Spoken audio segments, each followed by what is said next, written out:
हम कुछ नई चीज़ों को सीखना चाहते हैं। पिछली बार हमने मुंह खोलने के विषय में हमने वचन को सीखा था, और आज हम मुंह बंद रखने के विषय में सीखेंगे। और ये मुंह बंद रखना इतना कठिन है, इतना मुश्किल है, इतना दुश्वार चीज़ है कि मुंह को कैसे बंद रखा जाए।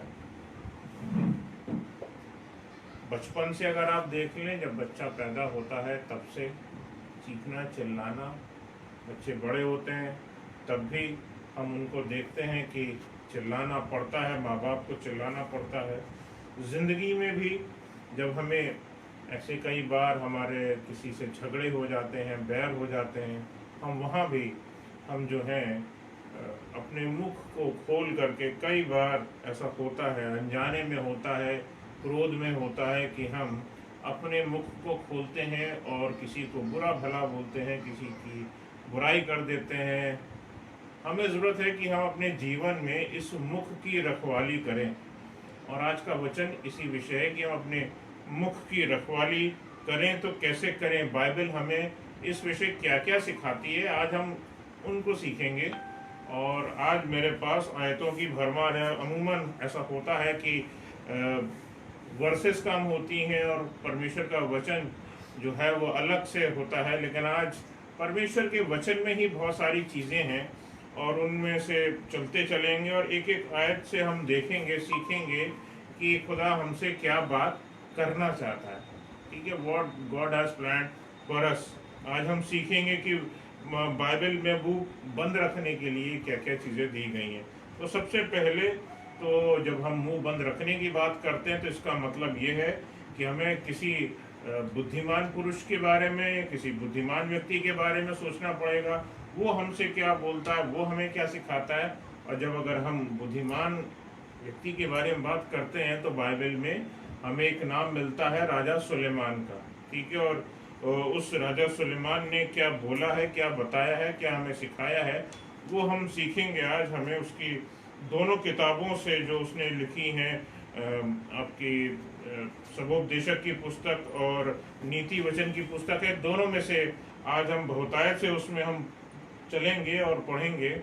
और इसमें सबसे पहले हम सबोपदेशक की पुस्तक में देखेंगे और इसके 5वें अध्याय में और इसकी दूसरी आयत में देखेंगे। यहाँ पर बातें बताई गई हैं, इसमें लिखा हुआ है, बातें करने में उतावली न करना। जब हम अपनी बातों को करते हैं तो हम अपनी तरफ से उतावली ना मचाएं। ठीक है, ये गलतियां लोगों से बहुत होती है, हम सब में से। हम अपनी बातों को ज़िंदगी में जब हम रखना चाहते हैं कि भैया हमारी सुन ली जाए, और ऐसा देखने को मिलता है। पता नहीं क्या अमूमन वर्ड्स जब भी निकला करते थे पहले बीत गए समय में, मैं यही बोल रहा था, holy spirit you talk to me, या जो भी हो खुदावन तू इन लोगों से बातें कर। और बहुतायत के साथ में चीज़ें निकलती थी। लेकिन आज जब मैंने इस विषय प्रार्थना करी तो और मैंने बोला कि होली स्पिरिट जो है तू अपना कब्जा कर, तो मेरा भी यही है कि तू मेरे होठों को, मेरे ज़ुबान को संभाल करके रख कि जो चीज़ें, बातें प्रचार की जाती हैं वो लोगों के हृदयों में जाएं, लोगों के मन में जाएं और वो उसको रिसीव कर सकें। तो यहाँ इसकी 5वीं और दूसरी आयत भी कुछ इसी प्रकार से बताती है कि बातों में उतावली करना हमारे लिए भला नहीं है। एक मसीही इंसान के लिए, एक विश्वासी मनुष्य के लिए बातों में उतावली दिखाना हमारे लिए खुद को जो है मुसीबत में डालने जैसा है। कई बार बहुत सारी तकलीफ़ें इस दुनिया में सिर्फ इसीलिए आती हैं कि हम किसी से हम कोई हमसे गुस्सा हुआ और हमने उसको पलट करके जवाब दे दिया। ऐसा कई बार होता है, हमारे साथ भी हो चुका है, मेरे साथ हो चुका है। और ज़रूरत इसी चीज़ की है कि हम उन सब चीज़ों में अपने आप को जितना पॉसिबल हो सकता है शांत रखने की कोशिश करें और उतावली ना दिखाएं कोई भी बात करने में। ठीक है, हम साधारण अपने जीवन की बातें करते हैं, उसमें भी हम इन चीज़ों का ध्यान रखें। और आगे भी अगर हम परमेश्वर के वचन को प्रचार करते हैं, उसकी बातों को हम लोगों के बीच में बांटते हैं, तो भी हमें इन सब चीज़ों का ध्यान रखना बहुत ज़रूरी कि हमारे होंठ जो हैं वो इस बात में उतावली ना करें।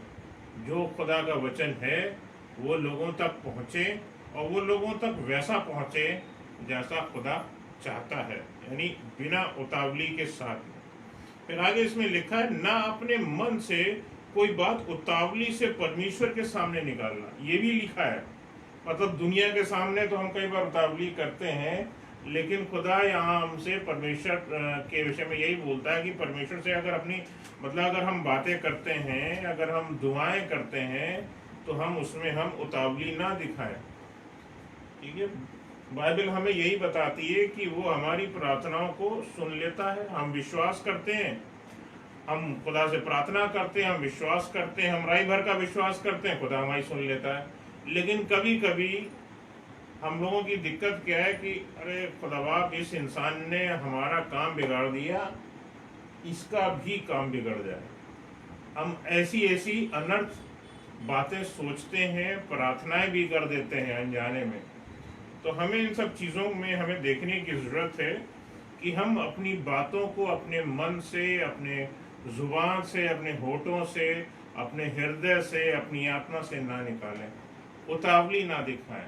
खुदा चाहता है कि हम शांति बरतें, हम उतावली ना दिखाएं, और खुदा के सामने भी जो है हम अपनी बातों को हम उतावली के साथ ना रखें।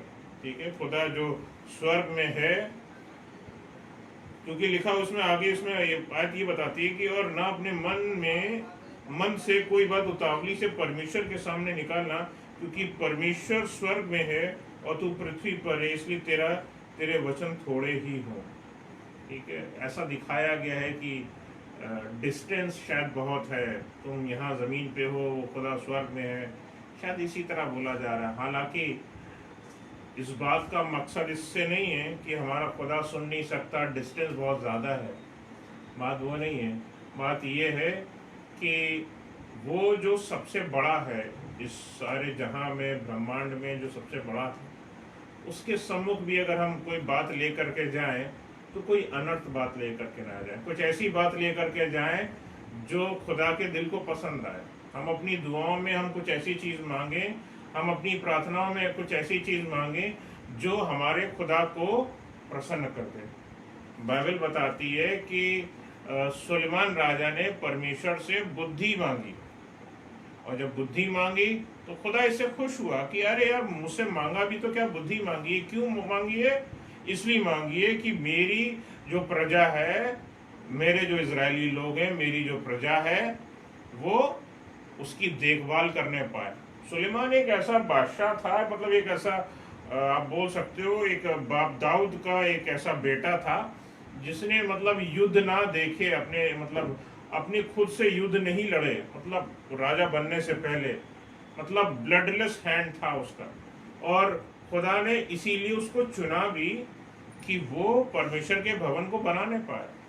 ठीक है, और वो एक ऐसा मतलब बोल सकते हो हृदय से प्रेम करने वाला व्यक्ति, एक ऐसा नम्र व्यक्ति जो लोगों से मोहब्बत करता था, और वो उनके लिए करता रहता था काम अपनी बुद्धि से। जो उसने बुद्धि मांगी थी, उसने वो बुद्धि सिर्फ अपने लिए नहीं मांगी थी कि मेरे काम बन जाएं, उसने ये बुद्धि इसलिए मांगी थी कि खुदा की जो प्रजा है उसकी देखभाल कैसे करनी है। खुदा बाप, तू मुझे बुद्धि दे कि तेरे लोग हैं, इतनी बड़े लोग हैं, इतनी ज़्यादा संख्या में, मैं इनको कैसे संभालूँ। खुदा बाप, तू मुझे बुद्धि दे और मैं तेरे इस पूरी प्रजा को मैं देखने पाऊँ। और खुदा ने उसको बुद्धि दी, और अपनी उसने अपनी प्रजा, खुदा की प्रजा को जो है देखा।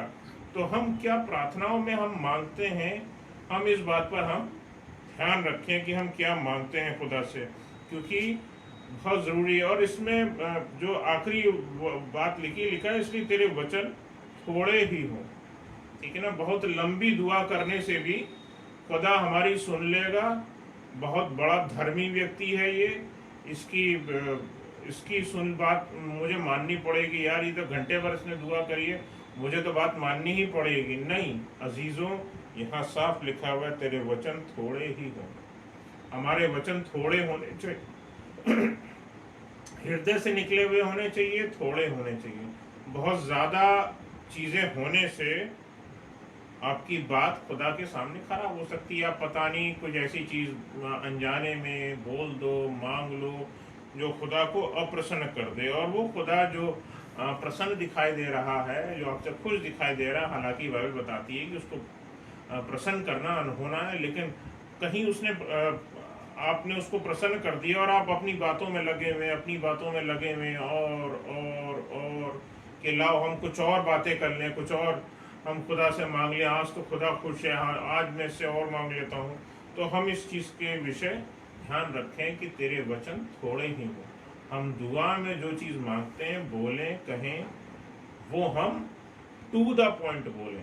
ठीक है, टू द पॉइंट बोलने की, मांगने की ज़रूरत है कि हम खुदा से हम इस चीज़ पर हम ध्यान रखें। तो ये बहुत अहम चीज़ है कि हमारे शब्द थोड़े हों, और खुदा हमारी उतावली को नहीं देखना चाहता। हम खुदा हमारे हृदय को देखता है कि हमारे हृदय में क्या है। ठीक है, वो हमारी प्रार्थना करने से पहले हमारे प्रार्थना करने के विषय को जानता है। हम हाथ जोड़ेंगे कि नहीं जोड़ेंगे, हम घुटने पर जाएंगे कि नहीं जाएंगे, हम हाथ उठाएंगे वर्शिप में कि नहीं उठाएंगे, उसको सब पता है। तुम क्या करोगे और कितना करोगे और कैसे करोगे, हमारे करने से पहले उसको पता है। तो अजीजों, ये ज़रूरी है कि हम अपने कामों में अपने आप को थोड़ा और सुधारें। थोड़ा हम खास तौर से जब हम होठों की बात करते हैं तो उसमें हम सुधार लेकर के हैं कि हम क्या बोल रहे हैं। किसी के हृदय को चोट तो नहीं पहुंच रही, खुदा को चोट तो नहीं पहुंच रही, क्योंकि हम यहाँ खुदा की भी हम बात कर रहे हैं। हमारी किसी बात से खुदा को ठेस तो नहीं लग रही। और इसी अध्याय में अगर इसकी हम 6ठी आयत में अगर हम आगे चलें तो इसमें लिखा, कोई वचन कहकर अपने को पाप में ना फंसाना। ठीक है, कोई ऐसी बात हमारे मुंह से ना निकले कि कहीं वो हमारे लिए फंदा ठहरे पाप का, कि हम फिर पाप में फंस जाएं। कई बार लोग, क्या होता है, वो आजकल बच्चों में और जवानों में भी, तो वो कई लोग बोलते हैं by God, by God, by God बोल देते हैं और उसका मतलब नहीं समझते कि उसका मतलब क्या है। और खुदा की शपथ लेते हैं, परमेश्वर की शपथ लेते हैं, और कितने लोग झूठी शपथ लेते हैं, और कितने लोग तो झूठी शपथ लेते हैं खुदा की, और ये खुदा के हुजूर जाती है।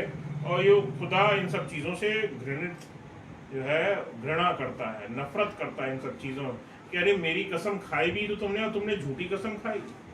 तो हमें इन सब चीज़ों में ध्यान रखने की ज़रूरत है कि हम अपने आप को पाप में ना फंसाएं, हम ऐसी चीज़ में ना फंसाएं जिसमें परमेश्वर हमसे अप्रसन्न हो, हमसे खुश ना हो, हमसे नाराज हो जाए। ऐसी चीज़ों को ना करें। और लिखा है, और ना ईश्वर के दूत के सामने कहना कि ये भूल से हुआ। जिस तरह परमेश्वर सब चीज़ों को जानता है, उसी तरह परमेश्वर के दूत यानी स्वर्गदूत भी जो है वो चीज़ों को, हमारे हृदयों को, हमारे चीज़ों को वो जांच लेते हैं। खुदा ने उनको समझा के भेजा होता है, ये ऐसा कर सकता है, ध्यान रखना, ऐसा बोल सकता है, ऐसा हो सकता है, तुम ध्यान रखना। तो हम भूल से भी जो है, हम ऐसी चीज़ें, कभी अगर परमेश्वर का स्वर्गदूत भी हमारे सामने आकर के खड़ा हो जाए तो हमें ध्यान रखना है कि हम ऐसी कोई बात ना बोलें जो पाप ठहरे, हमारे लिए पाप ठहरे और हम दोषी पाए जाएं। ठीक है, और ज़रूरी है कि हम ध्यान रखें कि हम क्या बोल रहे हैं और किससे बोल रहे हैं और कितना बोल रहे हैं।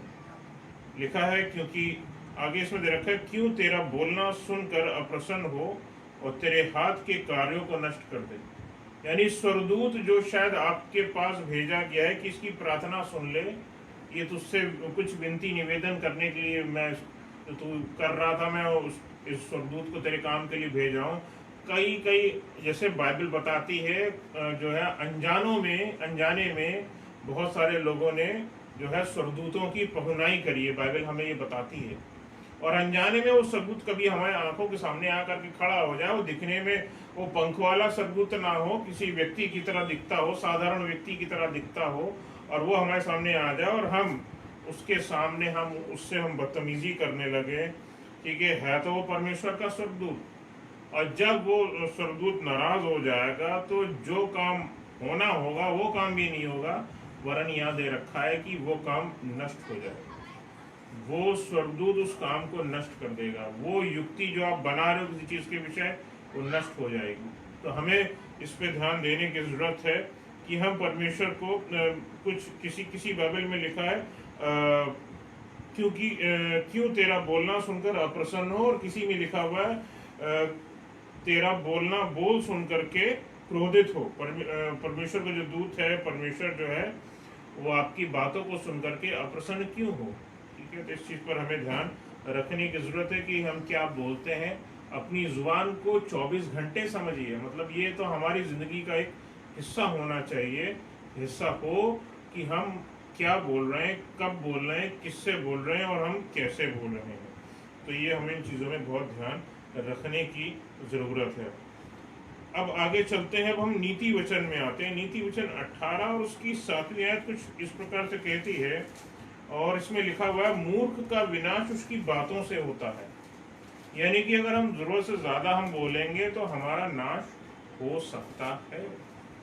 बाइबल हमें साफ बताती है, तो हमें इस विषय शांत रहने की जरूरत है कि हम जहाँ भी जाएं, जिन लोगों के बीच में जाएं, खासतौर से जो बच्चे होते हैं या हम लोग कम उम्र के हैं, अगर हम बड़े लोगों की उम्र के बीच में बैठे रहते हैं तो अपने मुंह को बंद रखें। या हम किसी ऐसी जगह भी जाते हैं जहां हमें बहुत सारी जमात आपको दिखाई देती है, लोग दिखाई देते हैं, आप कोशिश करें कि आप अपने मुख को बंद करके रखें। जब परमेश्वर आपको उठाए कि बेटा अब तुम्हें बोलना है, तब बोलिए, और जितना बताए उसके लिए पहले से प्रार्थना कीजिए खुदावा कि हमें जो बोलना है आप हमारे हृदयों में, हमारे मन में, रादर आप इस बात की प्रार्थना कीजिए कि हमारे होठों पे वो बात डाल दीजिए और हम वो लोगों तक हम उन बातों को हम पहुंचा सकें। हम आपकी योजना को पूरा करने के लिए यहाँ पर आए हैं और हम अपनी मर्जी से हम अपने काम को पूरा करने नहीं आए हैं। जिंदगी के किसी काम में, जिंदगी के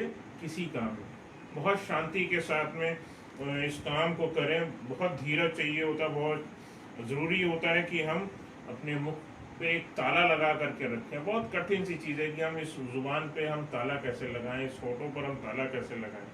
मूर्ख का विनाश उसकी बातों से होता है, और लिखा है और उसके वचन उसके प्राण के लिए फंदे होते हैं। लिखा है कि मतलब यही बातें जो होती हैं मनुष्य को फंसा देती हैं, फंदा बन जाती हैं, ट्रैप बन जाता है।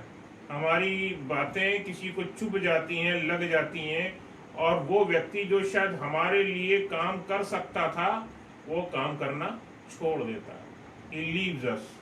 ये एक हमारे लिए जिंदगी में मैंने इस चीज़ को पाया, अपने जीवन में इस चीज़ को पाया कि ऐसा समय आए मेरे जीवन में भी कि मैंने कभी कभी क्रोध से किसी चीज़ को बोल दिया और सामने वाले व्यक्ति ने बोल दिया जाओ अब मैं तुम्हारा काम नहीं करता, तुम्हें जो करना है तुम कर लो। तो जिंदगी की ये मेरी अपनी भी सीखी हुई चीज़ है कि हम अपने जुबान पर हम जितना कंट्रोल करेंगे, अपने हम जितना हम अपने आप को शांत रख करके काम करेंगे, हमारे लिए उतनी चीज़ भली होगी। क्या संसार में जाते समय, क्या हम अपने परिवार में रहते हैं तब भी, ठीक है, हम अपने परिवार में रहते हैं तब भी, और खुदा यही चाहता है कि हम शांति के साथ हम अपने संबंधों को, जो हमारे पारिवारिक हैं और जो हमारे सांसारिक हैं, दोनों को हम शांति के साथ जब हम निभाएंगे तो बहुत सारी चीज़ें हमारे लिए, अगला व्यक्ति, सामने का व्यक्ति जो है आपको पता नहीं वो काम यूं ही कर देगा। आप मुंह पर ताला लगा करके रखें, थोड़ा होंठ बंद करके रखें, खुदा आपके लिए मार्गों को खुद तैयार करता है। खुदा आपका परमेश्वर आपकी परिस्थितियों को जानता है। तूफान में आप हैं ये खुदा जानता है। यीशु मसीह भी जब तूफान में थे तो नाव में सो रहे थे, वो नाव में सो रहे थे। अब खुदा ये नहीं बोलता कि बेटा तुम सो जाओ, लेकिन इतना तो चाहता है कि खुदा हमसे कि हम उस पर इत्मीनान रखें, उस पर हम भरोसा रखें, और हम थोड़ा जब भी कहीं भी हमारे काम बिगड़ते हुए से लग रहे हों तो हम इस बात पर हम ध्यान दें कि हम कम से कम बोलें और खुदा से जो है प्रार्थना करें कि हमारे उन कामों को बना दे और पूरा कर दे। और अपने मुंह को बंद रखता है, लिखा है इसमें, आगे लिखा है 10 की 19वीं आयत में देखेंगे, नीति वचन 10 और 19, यहाँ पर लिखा है जहाँ बहुत बातें होती हैं वहाँ अपराध भी होता है। ठीक है, किसी से बातचीत हुई और बातचीत बनते बनते बिगड़ गई, ढेरों बातें हो रही हैं, बात बिगड़ गई, और उससे अपराध हुआ, लड़ाई झगड़ा हुआ, तो बेहतर क्या है? जो आगे दे रखा है कि अपने मुंह को बंद रखता है वे बुद्धि से काम करता है। यानी कि अगर हमें संसार में सफल होना है तो हम जितना हो सके हम अपने मुंह को हम बंद रख करके भी काम करें। ठीक है, पिछली बार हमने प्रचार किया था मुंह खोलना हमें चाहिए, और इस बार है कि हमें मुंह को बंद रखना है। तो मुंह को बंद रखने में उस पर ताला लगाने में, उसको संभल करके बोलने में, ताला लगाने का मतलब है हम अपने होठों को हम संभल करके बोलना है कि हमें कब बोलना है, क्या बोलना है, कैसे बोलना है, किससे बोलना है, इस पर एक ताला लगा हुआ है। ठीक है, तो वो हमें ध्यान रखना है। और इसकी 18 की 21वीं आयत में लिखा हुआ है, नीति वचन 18:21, उसमें लिखा हुआ है जीव के वश में मृत्यु और जीवन दोनों होते हैं। लिखा है जीवन और मृत्यु दोनों होते हैं। जीवन कब होता है? जीवन तब होता है, आपके होठों के वचन में जीवन तब होता है जब आप किसी के लिए आशीष की बात बोलते हो, जब आप किसी को आशीष देते हो, भैया गॉड ब्लेस यू, खुदा आपको और आपके परिवार को बहुतायत से आशीष दे। जब आप ये बात बोल रहे होते हैं ना, तो ये सिर्फ एक सेंटेंस नहीं, एक जुमला नहीं है, खुदा वास्तव में उस व्यक्ति को आशीष देता है। ठीक है, और कहीं अरे आपने उठाया गाली गलौज करना शुरू कर दी, अरे तुम्हारा सारा काम बिगड़ जाए, तुम्हारी ये हो जाए, तुम्हारा ये खराब हो जाए, तुम्हारा वो खराब हो जाए, ऐसी चीजें अगर हम बोलना शुरू कर देते हैं तो समझिए क्या क्या चीजें खत्म हो सकती हैं। लिखा है कि जीव के वश में मृत्यु और जीवन दोनों होते हैं। आपने किसी के लिए बुरा बोल दिया, वो चीज खत्म हो गई। एक बार का जिक्र है कि यीशु मसीह ने एक पेड़ को, यीशु मसीह को भूख लगी, यीशु मसीह ने पेड़ में देखा कि उसमें फल नहीं है, और हालांकि वो समय भी नहीं था कि उस पेड़ में फल लगे, लेकिन जब देखा और भूख थी, और भूख से इतना परेशान हुए कि यीशु मसीह ने बोल दिया कि जा अब से तुझ में कभी फल न लगे, और उसमें फिर फल लगना बंद हो गया, वो पेड़ सूख गया, और दोबारा यीशु मसीह उस रास्ते से गुजर रहे तो वो पेड़ सूखा हुआ मिला। हमारे वचनों में इतनी सामर्थ है कि हम लोगों को जीवन दे सकते हैं, हम लोगों को हमारे जो वचन है हम उनसे नाश भी कर सकते हैं। तो ऐसी चीज़ें जो हमारे द्वारा किसी के जीवन को नाश करने की हैं, या उससे हमारा ही नुकसान होता है, या हम पर ही पाप का घड़ा फूटता है, उस काम को करने से हम बचें। ठीक है, जरूरी है। जीव के वश में मृत्यु और जीवन और मृत्यु दोनों होते हैं। और लिखा है और जो उसे काम में लाना जानता है, लिखा है जो उसे काम में लाना जानता है वह उसका फल भोगेगा। हमारे लिए चीज रखिए कि अगर हमें ये पता है कि खीर कैसे बनानी है, ठीक है, होठों से भी खीर बनती है, बात किसी ने बिगाड़ दी हो, दो बच्चों, कई बार होता है ना कि भैया आस पड़ोस के बच्चे जो होते हैं झगड़ बढ़ते हैं, फिर पता चला किसी की मम्मी चली आ रही, किसी के पापा चले आ रहे हैं, और वो भी साथ में बच्चों को आपस में डांटना शुरू करते हैं। तभी पता चला कि हम में से कोई अगर एक विश्वासी व्यक्ति, थोड़ा समझदार व्यक्ति, बुद्धिमान व्यक्ति अगर जाता है और प्रेम से उन चीज़ों को संभालने की कोशिश करता है, भैया ये बच्चे हैं, इनको छोड़ दीजिए, आप इन बच्चों के साथ में आप खुद कहाँ झगड़ने लगे हैं, आप इनको बीच में कहाँ डांट रहे हैं, इनकी गलतियां हैं, ये बच्चे हैं, और इनको माफ़ कीजिए और ये फिर से एक हो जाएंगे। आप सोच रहे हैं कि ये अलग हो जाएंगे, नहीं, ये फिर से एक हो जाएंगे। आप सोच रहे होंगे कि झगड़ा कर रहे हैं और झगड़ा बहुत बुरी बात है, हाँ झगड़ा बहुत बुरी बात है, लेकिन ये बच्चे आपस में एक दूसरे से अलग नहीं रहने पाएंगे, ये फिर से एक हो जाएंगे। तो कहीं ना कहीं जो इस चीज़ को जानता है कि किस प्रकार से जीव को हम वश में लाएं, ठीक है, तो वो जीवन भी दे सकता है सामने वाले व्यक्ति के लिए। जब हम आशीष मांगते हैं, जब हम किसी व्यक्ति के ऊपर हाथ रखते हैं, प्रार्थना करते हैं, प्रार्थना में हम मांग रहे होते हैं, मुंह खोल करके हम प्रार्थना में मांग रहे होते हैं, हम लोगों को जीवन दे रहे होते हैं। और अनजाने में भी अगर हमने किसी के लिए, अगर हमने कुछ बुरा बोल दिया, कह दिया, हमारे मुख से, हमारे जुबान से, यहाँ तक कि हमारे मन से भी अगर कोई ऐसी नेगेटिव चीज़ निकल रही है जो कहीं ना कहीं डैमेज कर सकती है, नाश कर सकती है, सामने वाले का जीवन क्या होगा, जिंदगी तो शायद होगी लेकिन वो जिंदगी मौत से बदतर होगी। ठीक है, यीशु मसीह के कहने से तो पेड़ मुरझा गया, कहीं हमारे कहने से कहीं कुछ ऐसा ना हो कि किसी के जीवन जो है वो समाप्त हो जाए, ख़त्म हो जाए। एक बार का जिक्र मैं आपको बताता हूँ, अपनी लाइफ से ही एक जिक्र लेकर के, पुराना जिक्र है, मैं वो लेकर के पास्टर अमित हैं और वो एबीसी सदर चर्च के पास्टर हैं, और उनके साथ एक बार मैं, अगर मैं गलत नहीं हूँ तो शायद इंदिरा नगर, शायद मैं उधर कहीं साइड में था, मैं उनके साथ में था, और वो गाड़ी चला रहे थे और बारिश हो रही थी, और मैं बार बार बोला, हमने कहा भैया धीरे गाड़ी चलाइए कहीं टकरा ना जाए, भैया धीरे गाड़ी चलाइए कहीं टकरा ना जाए, हमने कहा भैया गाड़ी धीरे चलाइए। और वो हमको यही बता रहे, भैया परमेश्वर आपके मुख के होठों का सृजनहार है, आपके जो बोल हैं वो उनको सुन लेगा। और एक चौराहे पर आते आते जो है, एक बार हुआ कि ठीक गाड़ी सामने से एक बड़ी क्रॉस कर रही थी और हम लोग उससे लड़ते लड़ते बचे। हमने खुदा बाप का बहुत बहुत धन्यवाद दिया, प्रभु का मैंने बहुत धन्यवाद दिया। उस दिन इस चीज़ को समझ गया कि हमारे बोल जो होते हैं ये कितने सामर्थी होते हैं। हम अच्छी बातें जो बोलते हैं, हम अनजाने में भी हम ऐसी चीज़ें बोल जाते हैं तो सामने वाले को क्या हाल करके रख देती हैं। उस दिन मुझे समझ में आ गया मेरे को। आगे चलते हैं, और नीति वचन 17 और उसकी 27वीं आयत में लिखा है, जो संभल कर बोलता है वही ज्ञानी ठहरता है। यानी कि आपकी इज्जत बढ़ती है, लोग आपको ज्ञानी समझते हैं अगर आप संभल करके बोलते हैं। बहुत ज़्यादा बोलने से आपको लोग ज्ञानी नहीं समझते हैं। आप जितना शांत रहते हैं, लिखा जिसकी आत्मा शांत रहती है सोई समझ वाला पुरुष ठहरता है। यानी ऐसा व्यक्ति जो है वो समझ वाला ठहरता है। अरे बोल नहीं रहा भाई, ये चुपचाप है, जब वक्त आएगा तब अपने समय से बोले, और जब बोलेगा तब सारी दुनिया चुप हो जाएगी। लोग कई बार ऐसे लोगों के लिए ऐसी बातों को रखते हैं, अरे बोल नहीं रहा भैया, शांत रहो, अच्छी बात है। जब बोलने लगेगा तो पता नहीं क्या पहाड़ टूट पड़ेगा, आपको पता नहीं है। तो ये एक बहुत बड़ी चीज़ है कि हम जो है अपने मुंह पर हम रोक रखें। याकूब की पत्री में अगर हम चलें तो उसके पहले अध्याय की 26वीं आयत हमको बताती है, स्पेशली हम क्रिश्चियंस के लिए, बिलीवर्स के लिए।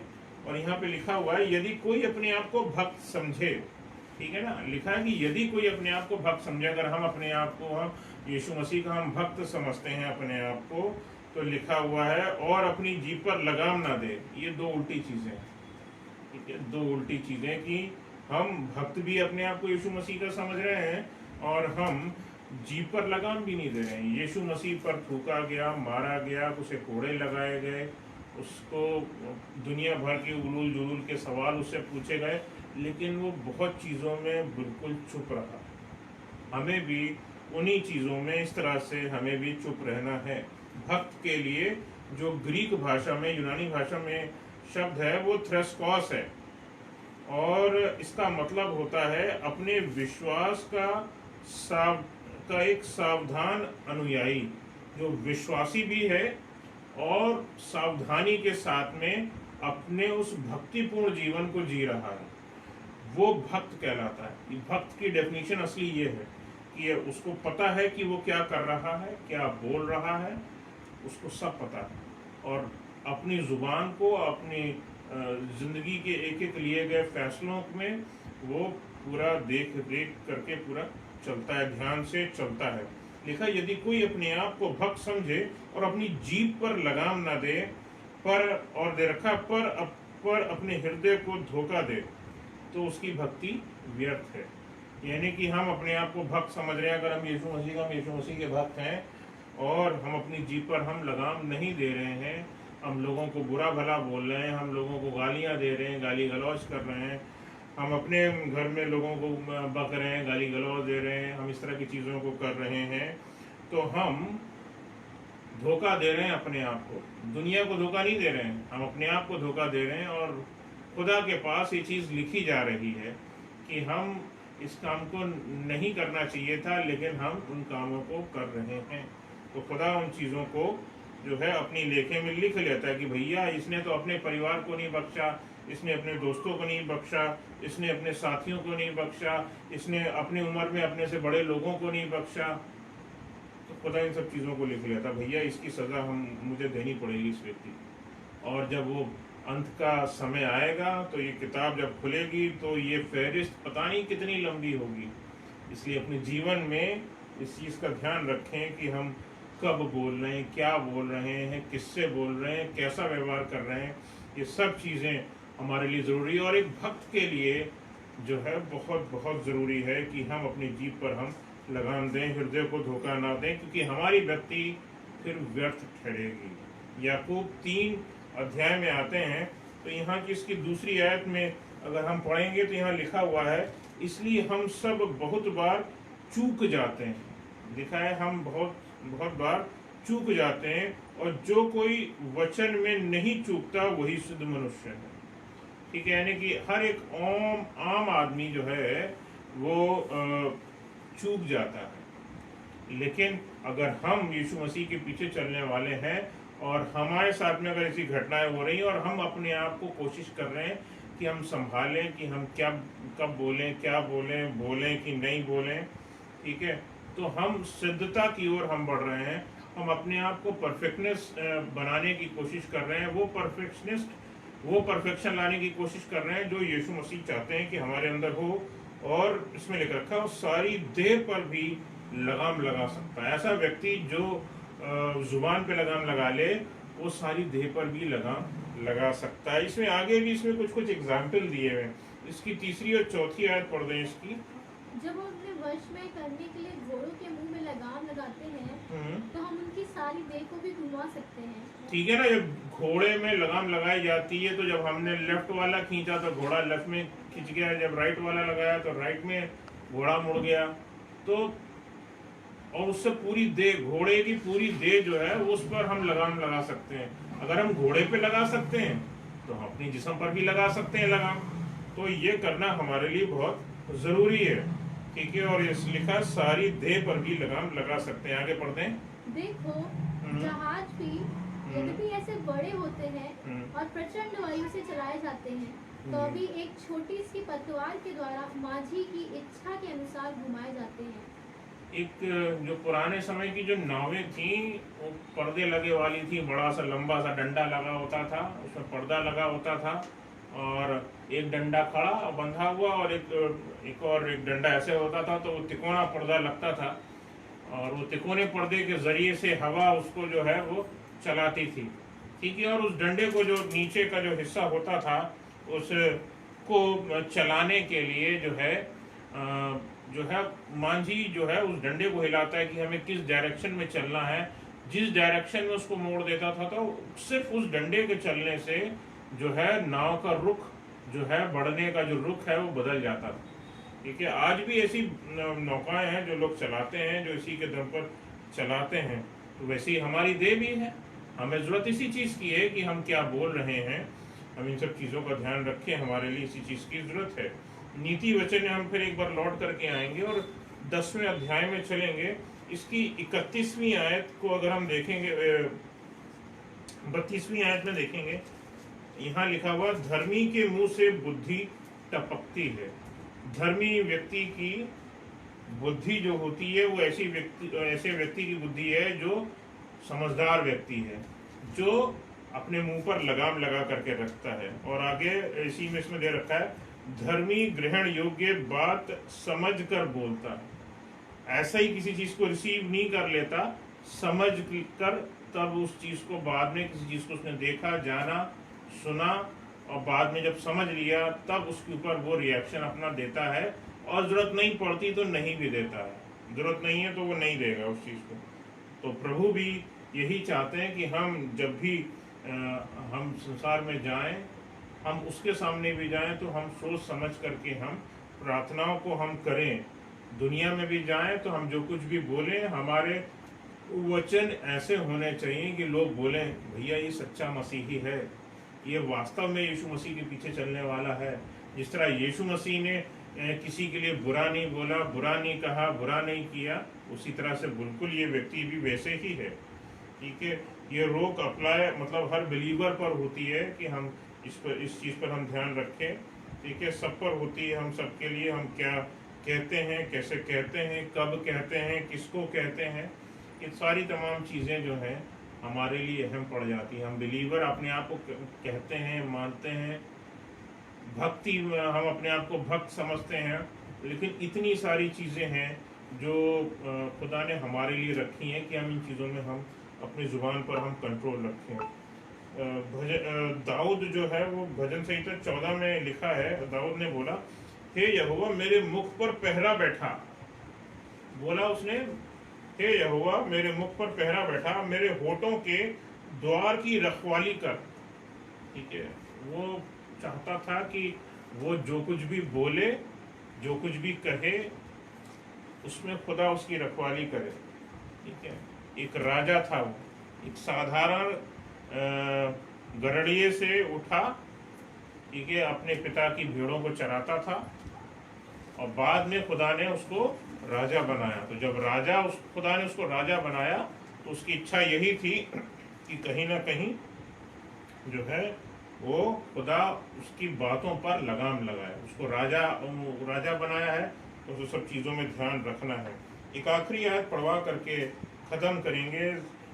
भजन संहिता 39 खोलेंगे और उसकी पहली आयत को हम लोग देखेंगे। भजन संहिता 39 और उसकी पहली आयत। और यहाँ पर कुछ इस प्रकार से लिखा है कि मैंने कहा, दाऊद का ही मतलब भजन है, दाऊद ने ही लिखा है। और यह दाऊद बोला, मैंने कहा मैं अपनी चाल चलन में चौकसी करूंगा। उसने इस चीज को ठाना कि मैं अपनी चौकसी करूंगा ताकि मेरी जीभ से पाप ना हो। ये दाऊद ने बोला अपने लिए, ये उसकी प्रार्थना थी कि मेरी जीभ से पाप ना हो। जब तक दुष्ट मेरे सामने है तब तक मैं लगाम लगाए अपना मुंह बंद किए हुए रहूंगा। दुष्ट विरोध में खड़े हैं, लिखा है जब तक दुष्ट मेरे सामने हैं तब भी। अहम चीज देखिए इसमें लिखा है जब दुष्ट मेरे सामने है तब। उसको ये नहीं बोल रहा है कि मैं उसको कोई शाप दे दूंगा, मैं उसको बुरा भला बोलूंगा, मैं खुदा से उसके लिए बड़ा क्लेश मांगूंगा। उसने ऐसा कुछ नहीं लिखा। यहाँ पर उल्टा लिखा हुआ है कि मेरी जीभ से पाप ना हो और जब तक दुष्ट मेरे सामने है तब तक मैं लगाम लगाए रहूंगा। यानी कि अगर हमारे सामने अगर कोई बुरा व्यक्ति भी आ जाता है तो हमारी कोशिश होनी चाहिए कि हम अपनी जुबान को जितना बंद कर सकते हैं और बंद रखते हुए चल सकते हैं। ये जो धीरज का जो एक गुण है वो बहुत बड़ा गुण है, बहुत कम लोगों में पाया जाता है। धीरज के साथ में अपनी जिंदगी को जीना एक मसीही जीवन का एक बहुत बड़ा उदाहरण है। हमें जो चीज़ मिलती है खुदा से, उसमें हम इस चीज़ का हम ध्यान रखें। अगर हम इन चीज़ों में ध्यान नहीं रखेंगे तो आप जानते हैं इस दुनिया में कितने लोग गॉसिप करते हैं। किससे करते हैं? उसी जुबान से करते हैं जिससे कई बार खुदा की तारीफ कर रहे होते हैं। उसी से संसार में जब जाते हैं तो उनकी जुबान ऐसे चीज़ों को खोल देती है जो खुदा को पसंद नहीं है। गॉसिप होती है और वो गॉसिप खुदा को पसंद नहीं है। खुदा चाहता है कि हम शैतान के इस वार से हम बचें। खुदा शैतान जो है वो यही कोशिश करता रहता है कि हमारी जुबान जो है खुले और खूब खुले। हम जितना बोलना चाहते हैं हम उतना बोलें। ठीक है, इस दुनिया में अरबों लोग जो हैं वो इसी बात से परेशान होंगे, अरबों लोग। ठीक है ना। और इतने ढेर सारे दुष्ट आत्मा हैं, डीमंस हैं जो हमको परेशान करते हैं, सभी लोगों को परेशान करते हैं। वो पूरी जिंदगी ले करके परेशान नहीं करते, वो उस समय के लिए आ जाते हैं, उस घड़ी के लिए आ जाते हैं और उस घड़ी के आ जाने पर जो है वो अपना काम करते हैं और वो किसी को क्रोध दिलाते हैं। और तो पता है, उन दुष्टात्मा को पता है कि ये व्यक्ति अगर क्रोधित हो गया तो अपनी जुबान को खोलेगा और जी भर के कुछ ना कुछ किसी ना किसी के लिए बुरा भला कहेगा, बोलेगा। तो इस तरह से जो है वो हमारा ही नुकसान कर देता है, हमारे ही अजीज़ों का नुकसान कर देता है और ऐसे लोगों का नुकसान कर देता है जो खुदा ने हमारे शायद मदद के लिए भेजे थे। तो हमारे लिए चीज़ें खराब हो जाती हैं। उसका ऑब्जेक्टिव सिर्फ यही है कि बिलीवर कोई भी जो है वो अपने मुंह को जितना खोल सकता है चौड़ा करके वो खोल ले, जितनी बुराइयां करना है कर ले। हमें ध्यान रखना है कि हमें इन सब चीज़ों में बचना है। ठीक है, और हम जितना संभाल करके चलेंगे उतना ही हम शैतान के उस किंगडम को जो अपने फैलाने में लगा रहता है, अंधकार की बातों में, कि आपने किसी के लिए कुछ बुरा बोल दिया, उससे बाद में क्या होगा, उससे फिर ये होगा कि सामने वाले की रात, नींद सब हराम हो जाएगी।